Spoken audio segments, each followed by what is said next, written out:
Have you ever paused to think about the journey your morning coffee took? Or the global supply chain behind the shirt you're wearing? It's pretty amazing today, isn't it? Goods just zip across thousands of miles. Right. But now, try to picture a world thousands of years ago, long before container ships or highways. Imagine getting some exotic spice, maybe cinnamon, from far away. You'd be the talk of the town. Absolutely. It's such a stark contrast. We're in this era of instant global connection now. But even way back then, maybe 3 millennia ago, people were already building these really complex regional trade networks. The groundwork, really, for what we have now. Exactly. The sort of foundational architecture for today's global economy. We're going to explore two huge, really distinct ancient trade systems. Right. The big ones. First, there's that sprawling Afro-Eurasian network, linking 3 whole continents. And then we'll look at the Mesoamerican network. Just as fascinating, and it popped up totally independently over in the Western Hemisphere. Completely separate trajectories. So our mission today is to unpack what really drove this ancient trade. Yeah. The challenges they faced, the innovations they came up with. The surprising things that were actually moving along these routes. Exactly. And, crucially, the lasting impact these connections had, how they shaped societies, economies, stuff that still echoes today. We'll definitely hit the key terms, dates, places. Yeah, and look at some fascinating connections that show just how interconnected the ancient world actually was. Okay, so where do we start? What's the real root cause here? Well, you said something foundational earlier, that it all comes down to cities. Yeah, I think that's fundamental. The very beginning of these networks, big or small, you can really trace it back to one massive change, the rise of cities. Okay, hold on. Cities cause trade, not just, people wanting stuff. Explain that link. Well, think about it. Before cities, most people lived in these small farming communities, right? Pretty self-sufficient. Everyone's basically a farmer. Got it. Growing their own food, making their own tools, mostly. Exactly. But then you get new farming tech, better irrigation, maybe iron tools later on. Suddenly, you've got food surpluses. So not everyone has to farm anymore. Precisely. That frees people up. They can specialize. You get artisans, potters, miners, metal workers, weavers, even winemakers or silk producers all living together in one place. Right. So if you're, say, a great potter, you're focused on that. You probably don't have time to grow wheat or mine your own copper for glazes. You got it. You need things you can't make yourself. Or you want things. Cities create this interdependency. An ecosystem almost, where everyone relies on everyone else. No single city could really sustain itself on just local stuff once people started specializing. So there's this constant demand pulling goods in from further away. And I guess that works at both ends. The rich wanting fancy imports. Oh, absolutely. The elites always wanted rare luxuries. Exotic pigments, precious stones, fine fabrics, ways to show off their power and status. But it wasn't just luxuries, right? No, not at all. Trade also brought necessities. Basic food, durable tools, building materials, things crucial for just keeping the city running for everyone, not just the top tier. That makes a lot of sense. Cities as the engine. And what's truly wild is how big that engine got. You mentioned Afro-Eurasia, Africa, Europe, Asia. Are we just lumping them together, or was there a real connection? That's a great question. And no, it's not just a convenient label. Afro-Eurasia, that supercontinent, covers more than half the Earth's land. Oh. And crucially, it had maybe 80 to 90% of all humans back then. Historians grouped it this way because there were these genuinely vast webs of merchants linking these 3 continents. So a single interconnected economic zone, essentially. Pretty much, yeah. Goods, ideas, technologies, even diseases, they all flowed across these huge distances. It was a shared world in many ways. Mind-boggling. So how is that even possible? What made trade on that scale work and last in Afro-Eurasia? Several key things came together. First, just the basic geography. Afro-Eurasia has huge plains, like the Eurasian steppe, easy for traveling overland. Oh. It also has big navigable rivers, the Nile, Tigris, Euphrates, natural highways, basically. And mountains, yeah, but many had passes you could get through. Challenging, but doable. So the land itself helped. What else? Second, pack animals. Absolutely critical. Horses, cattle, elephants in some areas. But the superstar was the Bactrian camel. Ah, the 2-humped one. I've heard them called ships of the desert. That nickname is spot on. They were biological marvels for trade. They could carry huge loads, like 400, 500 pounds. Seriously? Yep, but their real magic was endurance. They could handle freezing Central Asian winters and scorching desert heat with hardly any water, fat in the humps, special kidneys. perfect for long caravan trips. Unbelievable. So without them. A lot of that overland trade, especially the Silk Road routes, just wouldn't have worked, not on that scale. Okay, so amazing animals for land roads. What about by sea? And that's the third big factor, sailing technology. The Mediterranean was important, but the Indian Ocean. That became a massive trade highway. Easier than overland? Generally, relatively easier, predictable, and often safer, especially once merchants figured out the monsoon winds. Right, the winds that blow one way for half the year, then reverse. Exactly. Southwest for half the year, northeast for the other. You could plan these long seasonal voyages reliably. It massively expanded the networks, linking East Africa, India, Southeast Asia. A combination of land and sea, then, powered by camels and wind. Now, when people think ancient trade, they usually picture the Silk Road. Was it really all about silk? That's the popular image, right? And silk was huge. It came from China, traveled thousands of miles, a massive status symbol.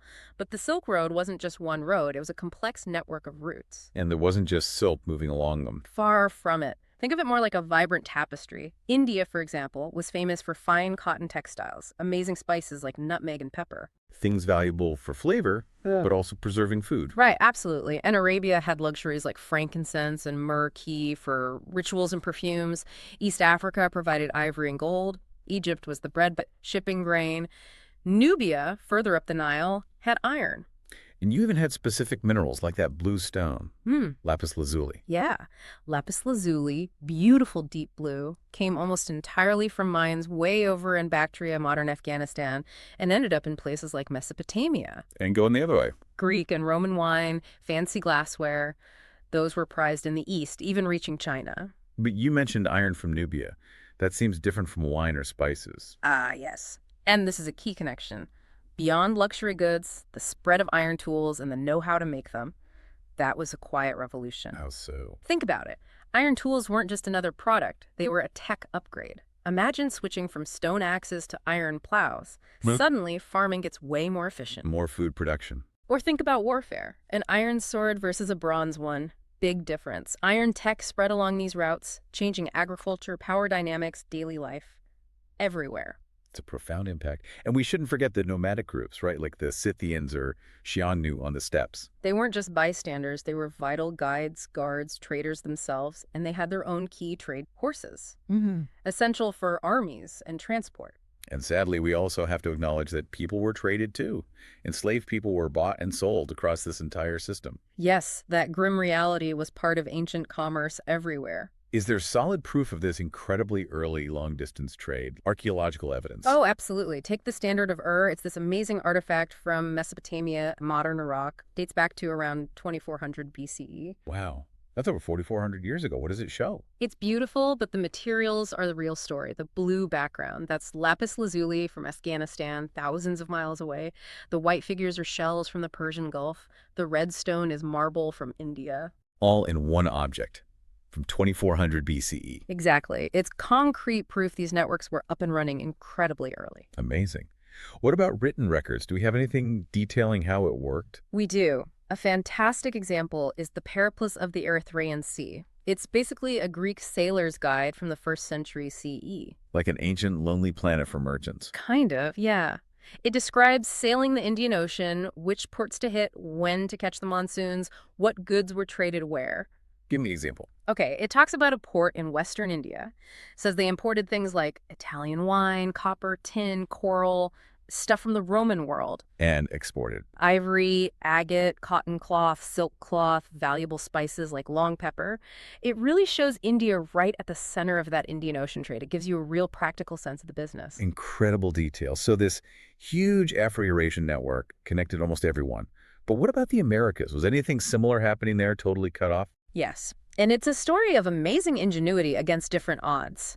The Mesoamerican network in modern Mexico and Central America flourished entirely on its own, no contact with Afro-Eurasia at all. So no shared ideas, no shared tech, which means no pack animals, like camels or horses. Exactly. That's the single biggest difference. They didn't have those large animals to carry heavy loads, and their rivers weren't great for transport either, often too shallow or rough. Sailing. Limited. They had a large canoes. Humans did the carrying, mostly on foot. People carried everything. Pretty much. Professional porters, the Lems, in later Aztec times could carry maybe 50 pounds for days or weeks. Developing these long-distance routes starting around 3,000 years ago was a huge feat of human power and organization. That's staggering. Just pure human effort. Who are the key players? Which cities drove this? Well, it started early, around 1200 BCE. You had the Olmec and Zapotec peoples in southern Mexico building cities and trade routes. The Maya cities and the Yucatan joined in around the same time. Okay, early seeds. But then, things really centered on one place. Around 150 BCE, the city of Teotihuacan emerges on the central Mexican plateau. Teotihuacan. Huge pyramids. Massive. And by 300 CE, it was the major trade hub. Probably over 100,000 people lived there. One of the biggest cities anywhere in the world at the time, and the largest in the Americas. A real economic giant. So what was moving through this network? If you're relying on people carrying things, it must have been valuable stuff, right? The most critical resource was obsidian, that sharp black volcanic glass. Remember, they didn't really use metal for tools and weapons. Ah, so obsidian was essential for knives, spear points, everything sharp. Exactly. It controlled 2 major obsidian mines. That gave it enormous economic and political power. Strategic resource control. Makes sense. What else was valuable? Jade. That beautiful green stone, highly prized for religious objects, jewelry, symbols of status. And like Afro-Eurasia, different regions probably specialized. For sure. Mayan traders dealt in cacao beans, sometimes used as currency. Actually, plus jade, salt, and spectacular quetzal feathers for headdresses. Quetzal feathers, wow. Zapotec merchants on the coast traded cotton cloth and pottery. The highlands in Guatemala supplied jade and obsidian. It was a complex web. And just like the other side of the world, it probably wasn't only physical goods moving around. Absolutely right. This is another key connection. Ideas traveled too.